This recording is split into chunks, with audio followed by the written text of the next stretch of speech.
এই ওলি আল্লাহর বাংলাদেশ, এই শহীদ গাজীর বাংলাদেশ,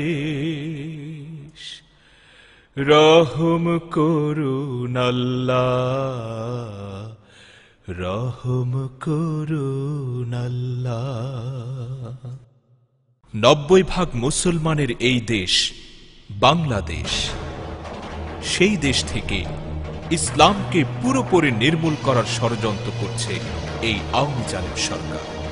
গজে করে যখন মা দুর্গা আসে তখন দেশে নাকি অনেক ফসল হয়, এটা একটা কথিত আছে। কাজে আমরা এবার আশা করি যে আগামীতেও আমরা ফুলে ফলে ফসলে ভরে উঠব এবং সেই ধরনের একটি অসাম্প্রদায়িক সুন্দর পরিবেশ সবসময় গড়ে উঠুক, এটাই আমাদের কাম্য। শেখ হাসিনা পুত্র সজীব ওয়াজেদ জয় ও Carl Ciovacco stemming the rise of Islamic extremism in Bangladesh থিসিসে লেখেন, বাংলাদেশে গত 5 বছরে বোরখা বিক্রি বেড়েছে 500 গুণ। আওয়ামী লীগকে ক্ষমতায় এনে বাংলাদেশকে বোরখা বিক্রি বন্ধ করতে হবে। তারা হিজাব পড়তেছে প্লাস এতটুকু পর্যন্ত হাত, এটা তো আমার সাইন্টিফিক্যালি এতটুকু হাত না। হোসনিয়ারা ম্যাম উনি বলছেন যে আমরা যদি নার্সিং ভালো মতো করি, মানুষের সেবা করি, তাহলে আমাদের নামাজের দরকার হবে না। নামাজ কে দেখে, কিন্তু নার্সিং সবাই দেখবে। আমাদের শুধুমাত্র একটা নামাজ ঘর, সেখানে সকল মুসলিম মেয়েরা নামাজ পড়তে পারে, সেটার জন্যই ওদের এত সমস্যা, সেটাও বন্ধ করে। এখন বেশি দেখি মেয়েদের আরো ফ্রি চলাফেরা করা উচিত। তারা কেন নিজেদের টিকে রাখবে? গ্রামে গঞ্জে এদের বিচরণ বেড়েছে, যাদের চেহারা কুৎসিত তারাই ধর্মের নামাবলী করা দিয়ে তাদের কুৎসিত চেহারা ঢেকে রাখবে। দাড়ি টুপিওয়ালা এবং পর্দাশীল মা বোনেরা আজ আতঙ্কিত। কোন ধর্মাবলম্বী মানুষই রক্ষা পাচ্ছে না এই জালেম সরকারের নির্যাতন থেকে। দলীয় নেতা কর্মী ও প্রশাসনকে ব্যবহার করে চালানো হচ্ছে অমানবিক নির্যাতন। এর আগে আরো দুর্ধর্ষ ঘটনা ঘটেছে, লগি বৈঠার সময় ঘটেছে, কিন্তু একেবারে জীবন্ত দৃশ্য আমরা এরকম দেখিনি কখনো। সমস্ত জামা পেছন দিয়ে যখন রক্তে লাল, তখন ছেলেটা দৌড়াচ্ছে আর বলছে আমি হিন্দু। মৃত্যুর সময় তার মনে হয়েছে আমি মানুষ বললে তো বাঁচবো না, হিন্দু বললে বাঁচতেও পারি। মানবতার এত বড় অপমান আমাদের দেশে কটা হয়েছে। আল্লাহর সন্তুষ্টি অর্জনের জন্য যারা আজ কোরআন হাদিসের আলোকে তাদের জীবন পরিচালনা করছেন, তাদেরকে মৌলবাদী জঙ্গিবাদী বলা হচ্ছে। আপনাকে না ভাই, আমার ব্যক্তিগত মতামত হচ্ছে আপনাকে দেখতে আসলে একজন পারফেক্ট রাজাকারের মতো মনে হচ্ছে। যাই হোক, যে আগে রাজাকারকে দেখা যায় দাড়িটা, আর দাড়িটা আগে শেষ করলাম, তারপরে রাজাকারের চিহ্ন নিয়ে চলে গেল। সম্প্রতি মেডিকেল কলেজ, বুয়েট ও ঢাকা বিশ্ববিদ্যালয় সহ বিভিন্ন উচ্চ শিক্ষা প্রতিষ্ঠানের 20 জন পর্দানিসীন মেধাবী ছাত্রীকে কোনো সুনির্দিষ্ট অভিযোগ ছাড়াই গ্রেফতার করে এই জালিম সরকার। কনকনে শীতের মধ্যে অত্যন্ত মানবেতরভাবে তাদেরকে রমনা থানার হাজতখানায় রাখা হয়, যেখানে ছিল না প্রয়োজনীয় বাথরুমের ব্যবস্থা, ছিল না অজু গোসলের সামান্যতম আয়োজন, যার ফলে তাদের নামাজ আদায়ে পড়তে হয় চরম সমস্যায়। আত্মীয় স্বজনদের করুণ আবেদন সত্ত্বেও বন্দীদের সাথে তাদের সাক্ষাৎ করতে দেয়া হয়নি শীত নিবারণের জন্য সামান্যতম শীতবস্ত্র। আমাদের মেয়েদের উপরে পুলিশ কিভাবে আক্রমণ চালায় টেলিভিশনে দেখেছেন আপনারা। এর লজ্জা হয় যে আমরা কোন দেশে বাস করছি। দেশের প্রধানমন্ত্রী মহিলা, অথচ এই মহিলাদের উপর কিভাবে নির্যাতন হয়। কয়েকদিন আগে দেখেছেন কতজন মহিলাকে ধরে নিয়ে গেল, প্রার্থনাশীল 16 জন মহিলাকে, প্রার্থনাশীল মহিলা তাদেরকে ধরে নিয়ে গেল। ধরে নিয়ে যে শুধু ক্ষান্ত হয় নাই, তাদেরকে রিমান্ডে নিয়েছে, তাদের অত্যাচার চালাচ্ছে। এই অমানবিক জুলুম থেকে 5 মাসের একজন অন্তঃসত্ত্বা নারীও রেহাই পাননি।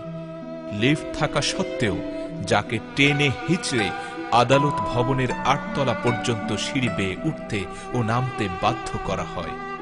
আইনের বিধান লঙ্ঘন করে আদালত 20 জন নিরীহ বোনকে ন্যাক্কারজনকভাবে 2 দিনের রিমান্ড মঞ্জুর করে। রিমান্ডে নিয়ে জিজ্ঞাসাবাদের নামে চলে দফায় দফায় অমানবিক নির্যাতন।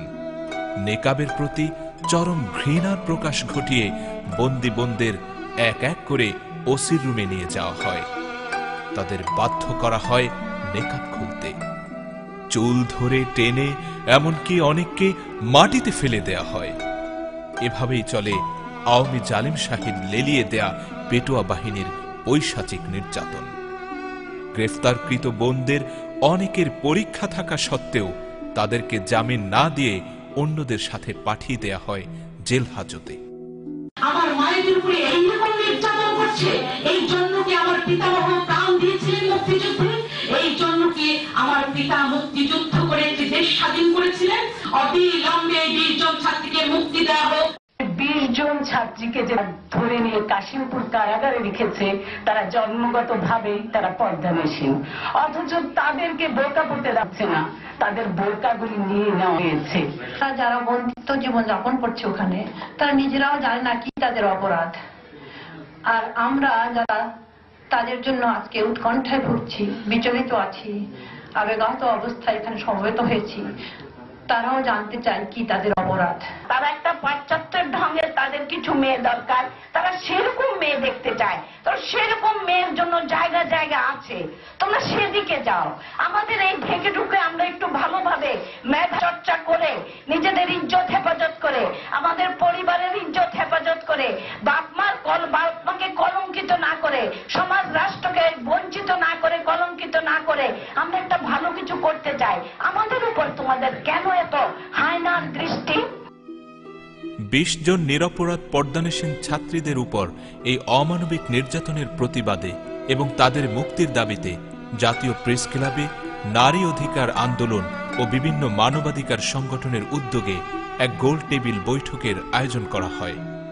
এই প্রতিবাদ সভায় অংশগ্রহণ করতে আসা আরো 11 জন পর্দানসীন নারীদের গ্রেফতার করে নিয়ে যায় আওয়ামী জালিম সরকারের লেলিয়ে দেয়া পেটোয়া বাহিনী। নারীর উপরে নিপীড়ন চালিয়ে সরকার দেশের ইসলামী ঐতিহ্যকে কলঙ্কিত করেছে। দেশের 10 সহস্রাধিক বিশিষ্ট আলেমগণ পর্দানসীন নারীদের জোরপূর্বক বোরকা খুলে কোর্টে হাজির করার ঘটনার তীব্র নিন্দা জানিয়েছেন এবং এ ঘটনার সাথে জড়িত শয়তানি চক্রের দৃষ্টান্তমূলক শাস্তি দাবি করেছেন। জাতীয় ফতোয়া বোর্ডের মুফতিগণ পর্দানসীন নারীদের বোরকা খুলে নেয়া ইসলামের বিরুদ্ধে যুদ্ধ ঘোষণার শামিল বলে উল্লেখ করেন। তারা বলেন, ইহুদি খ্রিস্টানদের দেশেও শাসক গোষ্ঠীর পক্ষ থেকে বোরকা খুলে নেয়ার নজির নেই।